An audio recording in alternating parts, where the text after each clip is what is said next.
Welcome back, fight fans.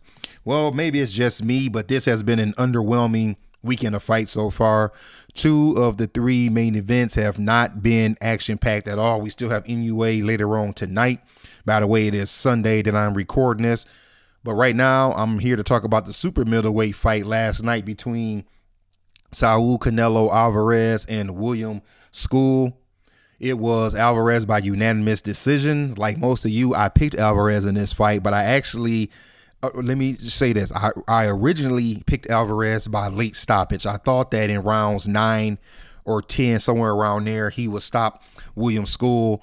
But after I actually did some research and watched this fight, I'm going to be very honest with you. I was not familiar with William Scull.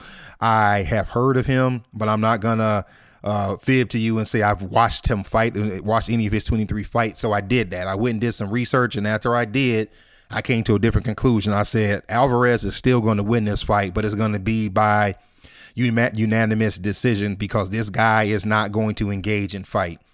Let me get to my pros and my cons. Let me first start with William Scull. The pros would be he had good foot movement, which is pretty much what he did the whole fight. His defense was pretty good. He tried to somewhat establish a jab. He tried to somewhat give Canelo Alvarez different angles, different looks. He used more of that kind of in and out herky jerky style to try to maybe solve him and figure him out.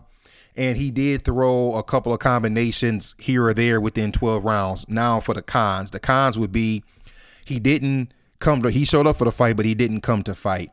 Instead of him doing what Rolly Romero did on Friday night, upsetting the apple cart and being the guy to say, no, there's not going to be an Alvarez v. Crawford fight. He was just happy to be there, happy for the payday. And like a lot of fighters who fight top pound for pound fighters, he was just happy to go the distance. His punch activity was very low. He did remind me a lot of Rigondeaux. The announcers talked about that during the fight. He reminded me a lot of Rigondeaux. He was in there to basically move, throw a punch here or there. And if he didn't see an angle or he was not going to throw a punch, he was not going to take any risk. And he was just there to, unfortunately, be an opponent. And my other con for him is that his name is William Scull. I don't understand why he just doesn't change that to Skull. It would sound a lot better, a lot colder. He could come to the ring, with black trunks with a skull on them, but that's neither here nor there. As for Saul Alvarez, the pros would be even in his mid-30s or approaching his mid-30s, he is still sharp. He is still fast. He is still quick of foot, quick of hand. He still flashes his power. He still throws combinations, and his boxing IQ keeps on elevating. I thought that Alvarez did a good job of trying to cut off the ring because he knew what he was in there with. I can't really blame Alvarez for not, quote unquote, bringing the fight to Scull because he just wasn't going to engage, and there's no need to do anything silly and rush in. I like the body work. Alvarez did a lot of body work to try to slow down those legs, but it was not to be because William moved for the whole 12 rounds. As for the cons for Alvarez, not to contradict myself, but I do believe that the only con that I saw was that he probably could have pressed him more. I know I said that was a pro because you don't want to get hit with something crazy, but I do think that if he would have pressed Scull more, he might have been able to make the fight a little more entertaining. Let's talk about the fight.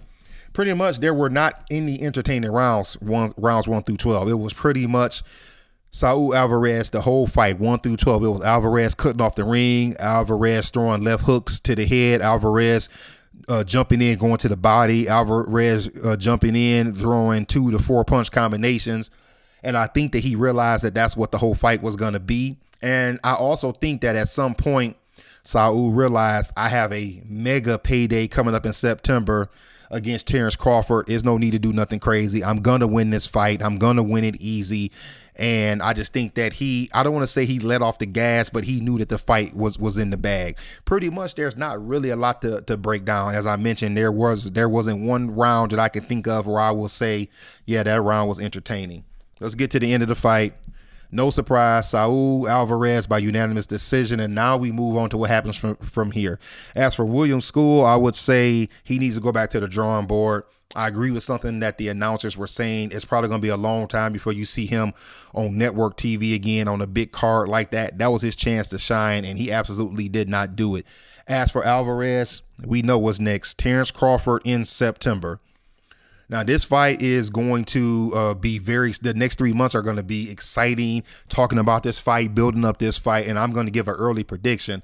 As I talked about a year ago or 8 months ago when they talked about this fight, I'm still rolling with Canelo Alvarez in this fight. I think he's going to be too big. He's going to hit too hard for Terence Crawford. Terence Crawford is also a master boxer, but Saul Alvarez has not slowed down enough to where I don't see this being Sugar Ray Leonard against Marvin Hagler.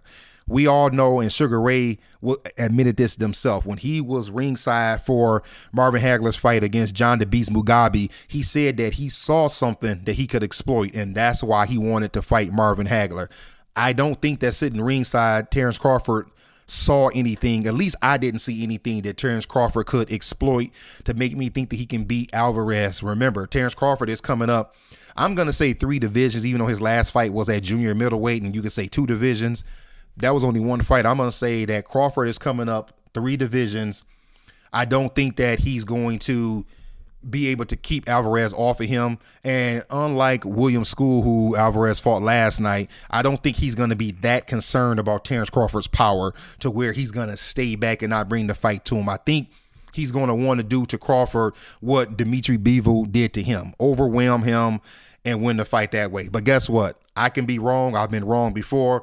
Terence Crawford could get in there and had a performance of a lifetime and the upset of 25 years into this century.